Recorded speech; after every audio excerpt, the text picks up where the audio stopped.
Hey guys, Shadow here, and in today's video we will be having my first weapon guide on swords. I'm going to do this guide for every sword user in the game, both new and old, so you might find information you already know and you might find something new. Timestamps to the different parts of the video will be shown down below in the description. I will split the video in the following parts.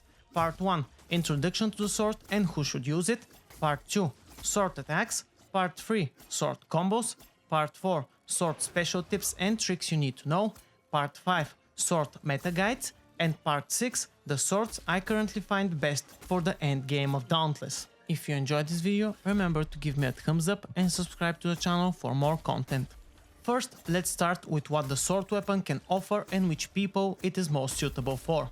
The sword is the all-rounder weapon of Dauntless. It has fast and slow attacks, it can get you out of danger and easily back in the fight for dealing tons of damage. It can be suited for any playstyle in the game and is easiest one to learn to play properly. Mastering it, however, like any other weapon, will take you some time, so do not expect to be a god with it without a good amount of hunts behind your back. Which players should stick with the sword? As mentioned before, the sword is the best weapon for beginners to progress through the game. This does not mean not to try the other ones, I'm just giving it the best rating for beginner weapon. The sword also gives you good opportunities to learn the behemoth moves and to stop mid-combo in order to evade. It is a lot more forgiving if you make a mistake, and it's easy to get the hang of combo durations as well as when you can and cannot evade. It allows you to boop most behemoths easily with any of its strikes, be it primary, secondary or special ability strike.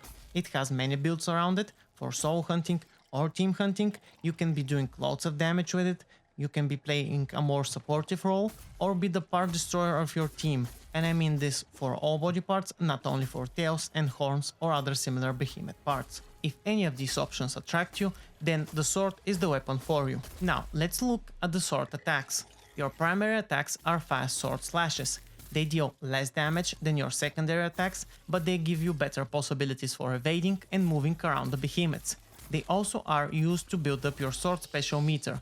Secondary attacks barely fill it up, while primary ones take less than a full combo to fill up a circle or two. The secondary attacks are your thing to go for, slow, more damaging attacks, and they also deal more stagger damage. They definitely have their uses, especially when a behemoth is immobile or cannot hit you with an ability. Depending on your strategy, you may use primary or secondary attacks more. If you have gone for a build with increased stagger damage, then you would use these more rather than the primary ones. Secondary attacks deal more elemental damage when using an elemental weapon than primary ones. Finally, your special ability attack, which is called Overdrive. Every weapon in Dauntless has a special weapon meter. The one for the sword looks like an outline of a blade with 5 empty circles and space between them. As mentioned, primary attacks build the meter faster.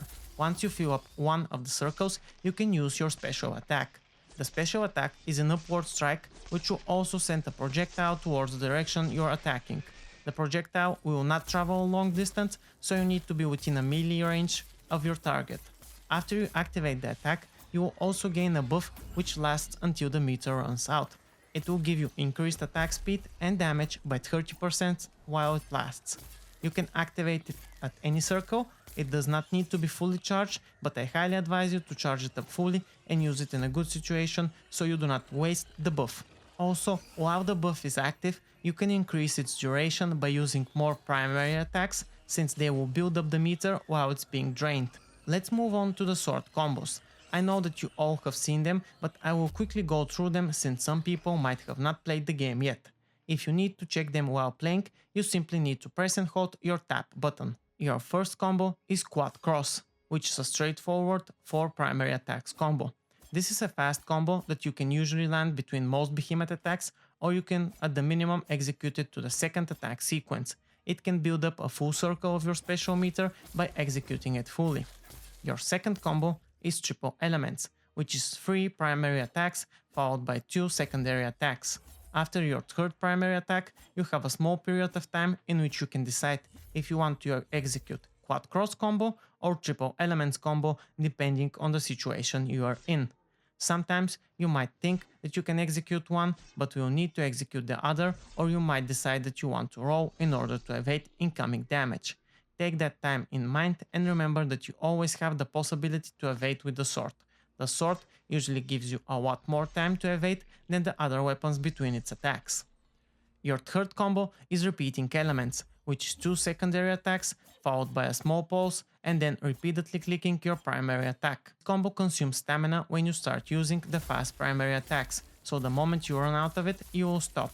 You can always stop between the primary attacks and evade if needed, and I highly suggest to always leave stamina when doing this combo and never to drain it to zero, unless you're 100% sure that the behemoth will not do anything before your stamina regenerates enough for you to do a roll. Your final combo is Rising Elements, which is 3 secondary attacks. This is your slowest and most staggering combo of all. I advise you to use it in situations in which you're sure you'll have enough time to complete it. It takes a while for the attacks to land, and also the window for evading is smaller, but in return you get to see good stagger numbers on the behemoths if you hit the legs or the head. The sword is my main weapon, and learning all of its moves and possibilities is something very important. First on that list is the sword evade attack. If you're a sword player, you need to learn how to use your sword evade attacks. Sword evade attacks are something really nice to know how to use. They give you 2 chances to actually evade damage, one when you initially roll and a second one when you do the evade attack, since it also has a small invulnerability period. The roll plus primary attack has a special dodge attack animation. It is extremely useful for evading, repositioning yourself in a fight, and even booping behemoths. Booping with your evasive primary attack takes a bit of time to learn and do, but once you do learn it, it makes a very powerful asset in team fights and makes your solo fights a lot easier. Mastering the precise time to use the second evade with the attack will take some time, so practice it on an easier behemoth before going for the hard hitters in the higher tiers. Once you do, you will find that every fight is a bit easier for you and you're able to do more damage and take less from the behemoths in return. Talking about booping, there's something you should know regarding the special ability of the sword. You can boop with the strike of the special ability even if you do not have a +6 weighted strike stat. The weighted strike stat will allow your projectile to also boop, but you can boop with the strike of the ability at any given time. To make it simple, the ability has 2 hits, but you can only hit a behemoth with one of the 2. First, you have the vertical sword swipe, which if you're close enough, will hit the behemoth similar to a normal sword attack. Second, you have the projectile. If you're close, you will hit it with the strike and cause it to be booped, if it's doing an ability which can be boopable. Once you get the weighted strike to +6, the projectile will also boop, which makes it a bit faster. The problem with using this ability to boop with the close range strike is that most of the times you will boop the behemoth, but the behemoth will also hit you, so it's not always worth the risk. Now, many people ask me which is the most powerful or useful sword in the game, and what cells do I put in my swords, and what is the best sword meta game. I have seen a couple of other content creators mentioning 2 meta builds. The first one centers around filling up 1 or 2 special ability circles, then activating them and doing your repeating elements combo. Technically, this does work for maximum damage, but the problem is you cannot always sustain it, and every behemoth encounter will change how much you can do this. Furthermore, the behemoth behavior differences when doing them solo and in a team will make it even harder to maximize the usage of this meta play. The second one is something that I applied to my way of playing, which is to fill up the sword special bar to the full before using it. I think this is a better option, that is my opinion on the matter. Still, I think it is better to fill it up to the maximum and time precisely when to use it, or you could simply use it on a cooldown. I do not say these methods are wrong, but I do say that it is wrong to say or tell viewers and players of the game that they are the only viable ways to play the sword or the best ones. As you have probably noticed from my other videos, I find Dauntless to be a game of diversity and possibilities. Just because one thing works does not mean you cannot find a new thing that works better. And also, what works for one person does not necessarily mean it will work for everyone else. My meta guide for sword is simple and centers around the following rules. Rule number 1. Use the weapon depending on the situation rather than based on a certain guide, metagame or build. Yes, there are situations in which everything will work, but there are also others in which it will not. My advice is to learn the weapon attacks, combos, timings, and to be able to know at any given moment what you can and cannot do or what is the risk in doing it. Rule number 2. Adapt your way of fighting based on the situation. Let's say you're facing Deadeye Quill Shot. Deadeye is not very mobile and allows for using repeating elements a lot more than if you face off against Razorwing or Embermane or Stormclaw or Frostback. In a similar sense, Frostback will mainly do double kicks, stomps and headbutts when you stick to his legs. The time between his attacks is short, so that means you cannot do full combos nor complex ones, but you can stick to fast single strikes. Rule number 3, and this one applies for all weapons. After you learn it, learn the behemoths. Learn when and what you can do. Learn how one attack of Vanguard transitions into another.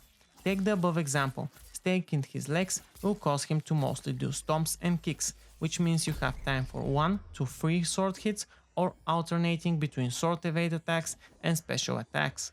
Karabakh has situations in which he is vulnerable and stays in a place for you to do repeating elements with a full stamina bar and even more, but most of the time he will not allow you to do long combos nor complex ones. Rule number 4. Focus body parts. Swords excel at destroying body parts and is a very good weapon to use to focus them and stay on them. Also, most of the behemoths go in a stagger-like state when you destroy a single body part. Some for a little time, others for longer. So this gives you a safe damage window where you can do as much damage as you can without worrying about them hitting you back. And finally, let's talk about the swords that I use.